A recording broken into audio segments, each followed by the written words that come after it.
नमस्कार, मैं हूं दीपाली राणा। आप देख रहे हैं योर मनी। पर्सनल फाइनेंस से जुड़ा हमारा खास शो चलाते हैं हम आपके लिए, ताकि आपकी मदद कर सके, सिखा सके निवेश के गुर।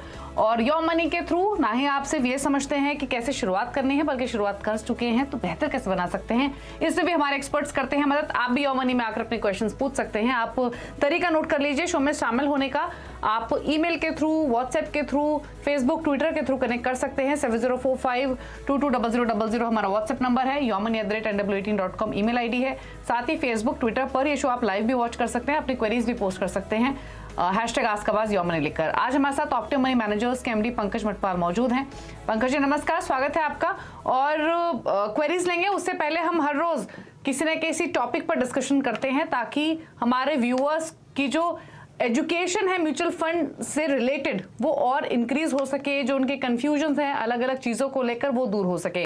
और इसी कड़ी में आज हम कमोडिटी एक्सपोजर पर बातचीत करेंगे कि म्यूचुअल फंड में कमोडिटी एक्सपोजर कितना सही है। क्या गोल्ड और सिल्वर दोनों ही पोर्टफोलियो का हिस्सा होना चाहिए? अगर हाँ तो कितना एलोकेशन होना चाहिए? क्या स्ट्रैटेजी होनी चाहिए? क्योंकि यूजुअली हम इक्विटीज की तरफ ज्यादा इंक्लाइन होते हैं, बट कमोडिटी एक्सपोजर कितना नेसेसरी है, बताइए पंकज जी। Deepali good evening. मैं पूरी तरह सुन नहीं पा रही बात को, पर शायद आप बीच में आवाज चली गई थी, पर शायद आप कमोडिटी फंड्स को लेकर बात करना चाह रहे करेक्ट? हाँ, देखिए म्यूचुअल फंड्स में क्योंकि किसी भी स्कीम का इन्वेस्टमेंट कहां पर होता है उस आधार पर तय होता है कि वो म्यूचुअल फंड किस तरह का है, यानी कि इक्विटी में, डेट में। अब कमोडिटी की अगर बात करें तो डायरेक्टली गोल्ड और सिल्वर फंड्स अवेलेबल हैं। यानी कि गोल्ड फंड्स वो हैं जहां पर इन्वेस्टमेंट गोल्ड में होता है। Gold mutual fund gold ETF में करते हैं और gold ETF ultimately physical gold में इन्वेस्ट करता है। इसी तरह से सिल्वर फंड की चॉइस भी अवेलेबल है। उसके अलावा यदि इन्वेस्टर की तरह की कमोडिटीज में इन्वेस्ट करना चाहे तो डायरेक्टली तो ऐसा पॉसिबल नहीं है, लेकिन बहुत सारे म्यूचुअल फंड स्कीम्स ऐसी हैं जो कि ऐसी कंपनीज के स्टॉक्स में इन्वेस्ट करते हैं जिनका संबंध डायरेक्टली कमोडिटी से है। तो पहली बात तो यह है कि किसी भी इन्वेस्टर को अपने पोर्टफोलियो का 10-15% एलोकेशन ही कमोडिटीज में करना चाहिए। स्पेशली यदि बात करूं गोल्ड और सिल्वर की, वो भी आपके इन्वेस्टमेंट होराइजन के हिसाब से, आपके रिस्क एपेटाइट के हिसाब से, और साथ ही क्या ऑब्जेक्टिव ऑफ इन्वेस्टमेंट है। तो लॉन्ग टर्म की बात करें तो जब हम इक्विटी और डेट में एसेट एलोकेशन करते हैं तो साथ में थोड़ा इन्वेस्टमेंट गोल्ड सिल्वर में भी होना चाहिए। और जैसा कि मैंने कहा कि जो दूसरी स्कीम है जिस तरह से आईसीआईसी प्रूडेंशियल कमोडिटी फंड है, या फिर एसबीआई मैग्नम कॉमा फंड है, Aditya Birla sun life commodities fund है, ये फंड ऐसे हैं कि जो डायरेक्टली कमोडिटी में इन्वेस्ट नहीं कर रहे हैं, लेकिन उन कंपनीज में कर रहे हैं जिनका संबंध कमोडिटी से है। तो ये जो स्टॉक्स होते हैं ये आपके जो दूसरे फंड्स हैं, जो डाइवर्सिफाइड फंड्स हैं, उनके पोर्टफोलियो में भी होते हैं। तो अक्सर क्योंकि इनका नैरो मैंडेट है तो हर इन्वेस्टर के लिए सुटेबल नहीं है, लेकिन जो इन्वेस्टर्स थीम को या फिर इस तरह के मार्केट को समझते हैं और जिन्हें ये उम्मीद होती है कि इस पर्टिकुलर टाइम में इस तरह के थीम में, कमोडिटी में अच्छे रिटर्न्स की उम्मीद है, वो थोड़ा एलोकेशन अपने पोर्टफोलियो में इस तरह के फंड्स का कर सकते हैं। ओके, चलिए, तो यानी क्या तरीका होना चाहिए, कितना एक्सपोजर होना चाहिए, वो तमाम बातें आपको बताई हैं पंकज जी ने। और रही बात इन्वेस्टमेंट्स की, तो काफ़ी सारे म्यूचुअल फंड्स आते हैं जिनमें कमोडिटी एक्सपोजर डेडिकेटेड है। गोल्ड सिल्वर के लिए तो आपके पास फंड्स साथ ही साथ ETFs भी हैं। लेकिन अगर हम कमोडिटी फंड्स की बात करें तो एक बार अगर आप पंकज जी नाम मेंशन कर सकें, ना ही सिर्फ कमोडिटी फंड्स के भी, बल्कि गोल्ड ETF या गोल्ड फंड्स जो आपको बेहतर लगते हैं, जो भी कोई एक्सपोजर लेना चाहता है कमोडिटीज में नहीं सिर्फ गोल्ड में, उनके लिए क्या चॉइसेस हैं? बिल्कुल, देखिए गोल्ड में तो बहुत सिंपल नाम होते हैं। जिस AMC का जिस फंड हाउस की आप बात करेंगे, जैसे कि ICICI prudential gold saving fund, इस तरह से आप HDFC की बात करेंगे तो HDFC गोल्ड सेविंग्स फंड, इस तरह से फंड्स अवेलेबल हैं। और इनके जो रिटर्न्स होते हैं वो भी, क्योंकि अल्टीमेटली अगर गोल्ड का प्राइस बढ़ेगा उसका फायदा सभी स्कीम्स को मिलेगा, तो आप किसी भी तरह की स्कीम में कर सकते हैं। लेकिन हम जो बात कर रहे थे कमोडिटी फंड्स की, यानी कि वो फंड जहां पर इन्वेस्टमेंट उन कंपनीज में हो रहा है जिनका संबंध कमोडिटी से है, तो उनके लिए SBI magnum comma fund, ICICI prudential commodities fund, और Aditya Birla sun life commodities equities fund, ये फंड्स के कुछ चॉइसेस हैं। ओके चलिए, तो काफी सारे कमोडिटी फंड्स, गोल्ड फंड्स की यहाँ पर बातचीत की पंकज जी ने। अब आगे बढ़ेंगे, फटाफट से क्वेरीज भी ले लेते हैं। और पहला सवाल हमें ईमेल के थ्रू आया है, और ईमेल के थ्रू इसलिए क्योंकि ये हमारे इंडिया से बाहर के कॉलर है, रवांडा से रविंद्र ने सवाल भेजा। इंटरेस्टिंग है इनफैक्ट पंकज जी, हमारा शो सिर्फ भारत में ही नहीं, भारत के बाहर भी देखा जाता है, क्योंकि इससे पहले हमने दुबई से भी काफी क्वेरीज ली हैं। रवांडा से एक क्वेरी आई है, और इनका अगर सवाल ले तो इनकी फिलहाल जो एसआईपी है वो 12,500 के आसपास की है। पोर्टफोलियो की वैल्यू 1 लाख रुपए है। टारगेट ये लेके चल रहे हैं 20 इयर्स में 3 करोड़ का।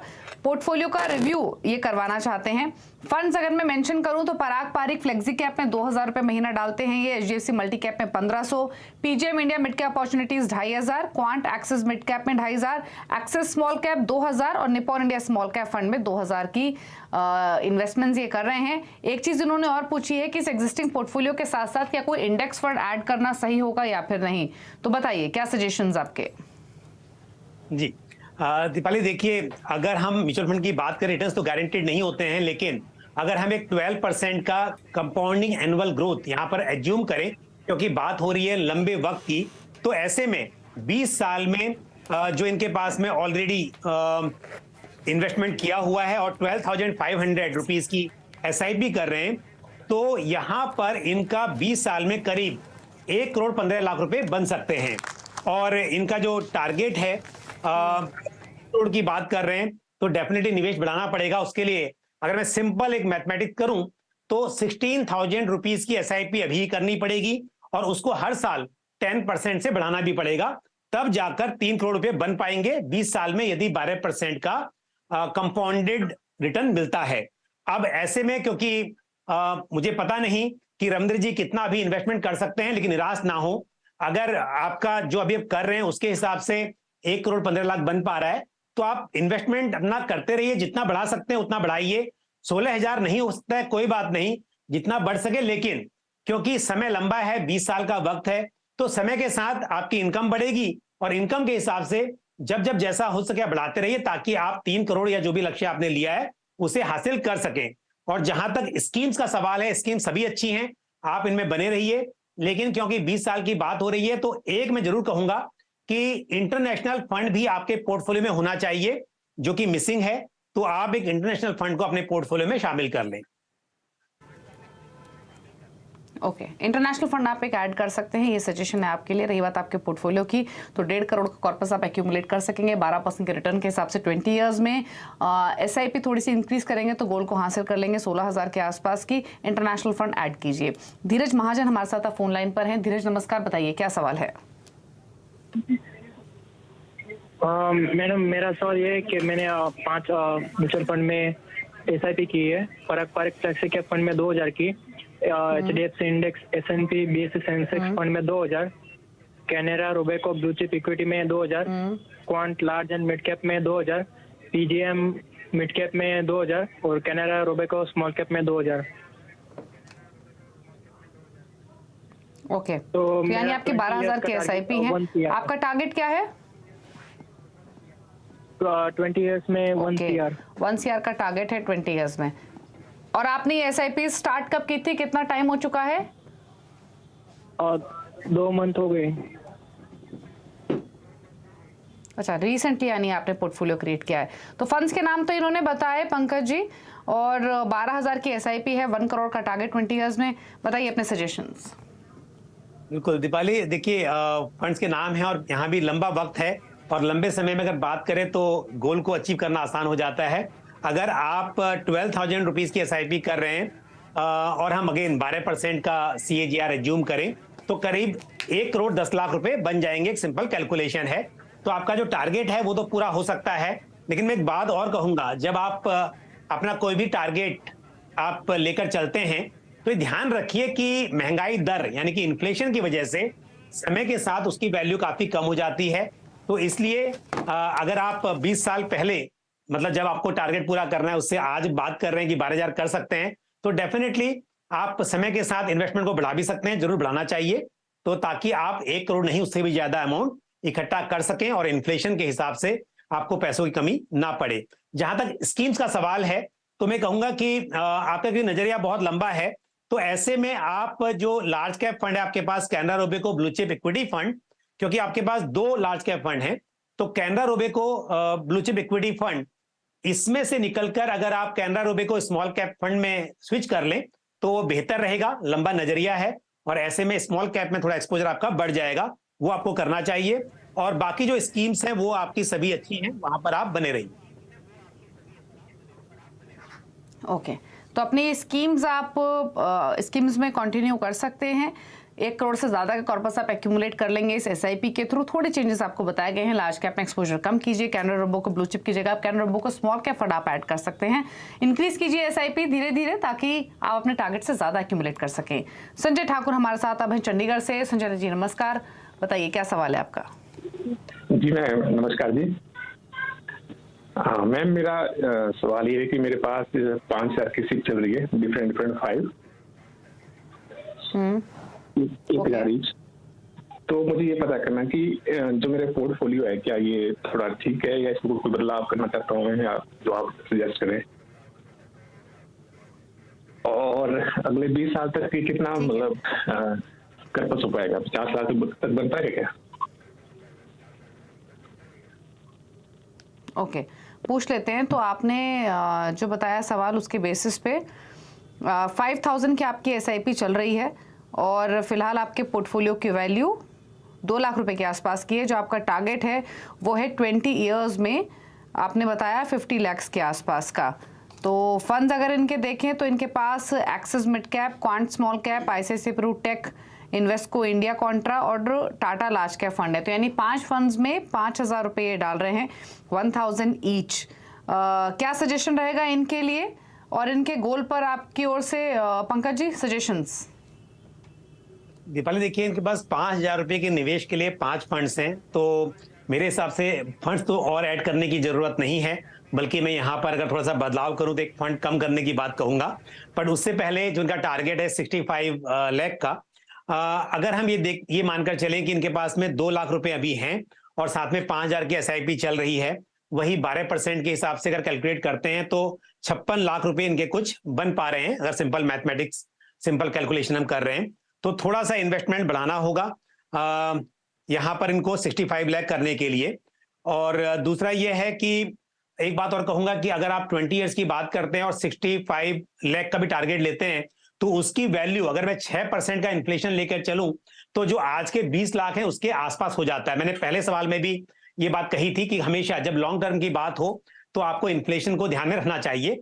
तो यहां पर भी अगर आपको 65 लाख की बात करें तो 20 साल में 65 लाख बहुत कम हो जाएगा, आपको अमाउंट बढ़ाना चाहिए। उस नजरिए से भी आपको इन्वेस्टमेंट को और बढ़ाना चाहिए। बट जहां तक अगर सिंपल हम बात करें कि 2 लाख का लमसम जब अवेलेबल है और 5,000 की एसआईपी, तो कुछ 56 लाख रुपए आपके बन पा रहे हैं।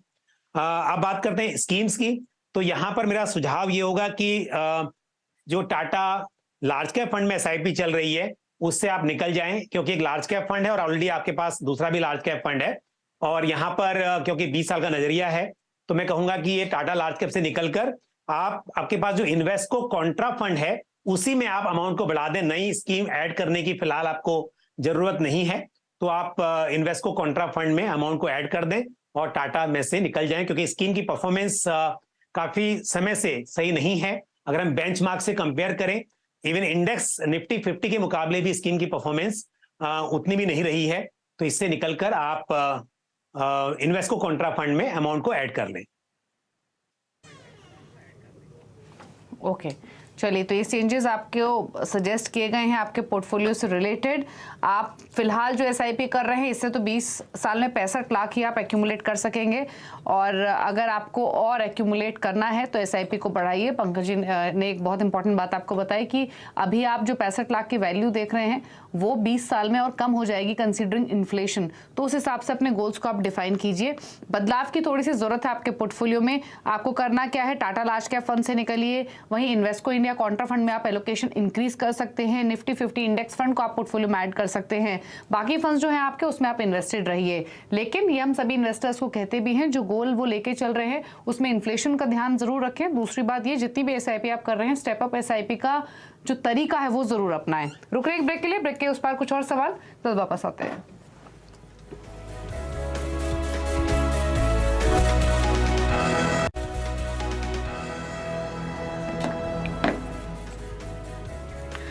देख रहे हैं यो मनी, पंकज मटपाल हमारे साथ हैं अभी क्वेरीज को आंसर करने के लिए। कुछ और कॉलर से कनेक्ट करते हैं। विजय सिंह ठाकुर बुल्धाना महाराष्ट्र से हमारे साथ फोन लाइन पर हैं। विजय जी गुड इवनिंग, बताइए अपना सवाल।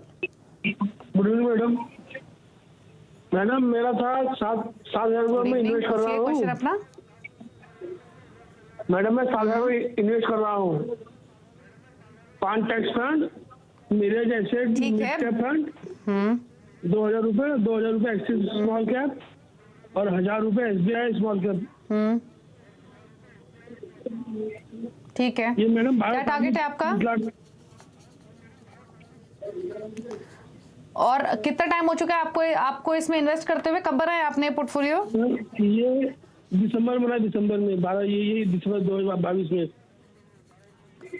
अच्छा, अभी बनाया, मतलब रिसेंट पोर्टफोलियो आपका 2 मंथ्स ही हुए हैं। 7,000 की SIP, 12 साल में 30 साल का लक्ष्य है। Quant tax plan, Mirae asset mid cap, axis small cap, SBI small cap, ये फंड्स हैं इनके पास। बताइए पंकज जी, इनके पोर्टफोलियो को लेकर, इनके गोल को लेकर आपके सजेशंस। जी देखिए विजय जी, आपके पोर्टफोलियो में जो स्कीम्स हैं थोड़े से बदलाव करने पड़ेंगे, लेकिन पहले जो आपका टारगेट है 30 लाख का, मैं आपको बता दूं कि थोड़ा सा आपको यहाँ पे बढ़ाना पड़ेगा अपना अमाउंट को। अभी नहीं बढ़ाते हैं तो हर साल आप 8 से 10% से बढ़ाते रहिए, क्योंकि 7,000 की SIP यदि आप कर रहे हैं तो 12 साल में करीब 21 लाख रुपए बन पा रहे हैं और आपका टारगेट 30 लाख का है, तो हर साल आप इसे 8 to 10% से बढ़ाइए। और विजय जी बता दूं आपको कि एक स्टेप अप मेथड होता है। आप शुरुआत में ही यदि स्टेप अप ऑप्शन ले लेते हैं और डिसाइड करते हैं कि हर साल किस % से आपका इन्वेस्टमेंट बढ़ना चाहिए, किस % से SIP अमाउंट बढ़ना चाहिए, तो हर साल उस अमाउंट से SIP की जो रकम है वो बढ़ती जाएगी। तो वो ऑप्शन आप ले सकते हैं और अदरवाइज अपने हिसाब से हर साल आप बढ़ा सकते हैं। दूसरा तो ये है, और साथ ही जहां तक स्कीम्स का सवाल है, आपके पास में 2 स्मॉल कैप फंड हैं। तो मेरा सुझाव ये होगा कि जो एक्सिस स्मॉल कैप फंड है उसके बजाय यदि आपको एक्सिस म्यूचुअल फंड की स्कीम लेनी है तो एक्सिस फ्लेक्सी कैप फंड में आप स्विच कर सकते हैं, और अदरवाइज आप ICICI prudential flexi cap fund को चुन सकते हैं। लेकिन मैं आपको एक्सिस स्मॉल कैप फंड से निकलने की सलाह दूंगा। ठीक है, तो आपके पोर्टफोलियो को लेकर सजेशंस दिए गए हैं। फिलहाल जो SIP कर रहे हैं उससे 21 लाख की राशि एक्यूमुलेट कर सकेंगे। SIP को हर साल 8 से 10% बढ़ाएं। चेंजेस जो कि बताए हैं वो है एक्सिस स्मॉल कैप की जगह एक्सिस फ्लेक्सी कैप लीजिए। ICICI प्रूडेंशियल फ्लेक्सी कैप को भी चुन सकते हैं। बाकी फंड्स आप इन्वेस्टेड रहिए। सवाल लेंगे, अंकित ने एक सवाल भेजा है हमें और इनका सवाल आया है खंडवा मध्य प्रदेश से। 10,000 की इनकी एग्जिस्टिंग SIP है, 10 इयर्स का ये टारगेट लेके चल रहे हैं। जानना चाहते हैं कितना कॉपर से एक्यूमुलेट कर सकेंगे SIP से इन 10 इयर्स। रही बात इनके पोर्टफोलियो की, तो SBI focused equity 5,000 each, Mahindra Manulife flexi cap में 2,000, DSP स्मॉल कैप पे 2,000 और आदित्य बिरला फ्लेक्सी कैप पे 1,000। बताइए सजेशंस। जी अंकित के पोर्टफोलियो जो स्कीम्स हैं वहां थोड़ा बदलाव करना पड़ेगा, पर उन्होंने पूछा है कितना पैसा बनेगा। मैं बता दूं कि अगर हम अगेन 12% की कंपाउंडेड एनुअल ग्रोथ से कैलकुलेट करें तो 10 साल में करीब 22 लाख रुपए इकट्ठा हो सकते हैं। और जहां तक स्कीम्स का सवाल है तो DSP स्मॉल कैप फंड से निकल जाएं और उसकी जगह पर Aditya Birla sun life flexi cap fund जो है उसमें अमाउंट को ऐड कर दें। नई स्कीम ऐड करने की जरूरत नहीं है। और साथ ही अंकित के पास जो SBI फोकस फंड है उसको भी रिप्लेस कर दें। उससे निकलकर वो अगर SBI large and mid cap fund को अपने पोर्टफोलियो में शामिल करें, वो बेटर रहेगा। ओके, चलिए, तो ये सजेशंस दिए गए हैं आपके पोर्टफोलियो को लेकर। 22 लाख का कॉर्पस एक्यूमुलेट कर सकेंगे इस इन्वेस्टमेंट से। इंक्रीज कीजिए। काफी सारे चेंजेस आपके पोर्टफोलियो को लेकर बताए हैं। DSP स्मॉल कैप से निकलिए बाहर, आदित्य बिरला फ्लेक्सी कैप को जोड़िए, SBI फोकस इक्विटी को रिप्लेस कीजिए, उसकी जगह ऐड कीजिए large and mid cap SBI का ही। बाकी स्कीम्स में इन्वेस्टेड रहिए। चलिए, सवाल तो इतने लेंगे, लेकिन अब पंकज जी के टॉप 4 फंड्स पूछ लेते हैं। बताइए पंकज जी, कौन से फंड्स हैं आपके लिस्ट में? देखिए, अगर आप लंबी अवधि की बात करें तो इक्विटी में निवेश हमेशा बेहतर रहता है। अपने गोल के हिसाब से रिस्क को समझते हुए आपको निवेश करना चाहिए। स्कीम्स के लिए मैं आपको कहूंगा कि ICICI prudential large and mid cap fund ये इस कैटेगरी का अच्छा फंड है। क्वांट फ्लेक्सी कैप फंड को आप शामिल कर सकते हैं फ्लेक्सी कैप फंड की कैटेगरी में। Motilal Oswal mid cap fund, और साथ ही स्मॉल कैप में मेरी चॉइस की स्कीम है Canara Robeco small cap fund. Okay, तो ये है आपके फंड्स जो पंकज जी ने सजेस्ट किए हैं। ICICI Pru large and mid cap, quant flexi cap, Motilal Oswal mid cap, Canara बुको स्मॉल कैप, इन फंड्स के साथ एक पोर्टफोलियो आप एक्यूमुलेट कर सकते हैं लॉन्ग टर्म इन्वेस्टमेंट के हिसाब से। ये पंकज जी की टॉप 4 चॉइसेस हैं उन तमाम व्यूअर्स के लिए जो क्रिएट करना चाहते हैं म्यूचुअल फंड पोर्टफोलियो। चलिए शुक्रिया पंकज जी आने के लिए शो में और अपने व्यूज देने के लिए सभी क्वेरीज पर। Thank you. इसी के साथ योर मनी में तो इतना ही। नमस्कार।